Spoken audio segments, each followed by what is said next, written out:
দেখ তোদের দেখছি জাবানি অনেকেই হয়েছে, মানে দুটা বড় বড় বেলুন হয়ে গেল, তাতে বিরাট ব্যাপার। আর তো কি বলবো, মানে যদি এনে দোকানে দুটা এনে চুল যদি বেরিয়ে যায় আরো মানে জবানি উদলে পড়ে, ঠিক সেই রকমই বললে চলে আর কি। না আমি যখন এটা ছোট ছিলি এতটা না এতটা ঠিক আছে, তখন আমি জানতাম যে ওগুলা খেলা দুধ, ঠিক আছে।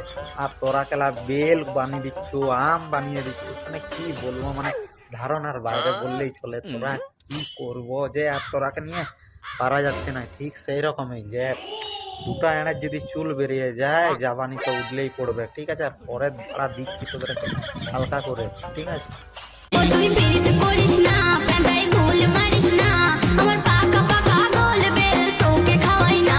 আমাদেরকে খাওয়াতে হবে না বেল, তুই কত করে দিচ্ছিস তুই সেল, তোর টিপে ছিল কত জনা কত বেল। বাবা গো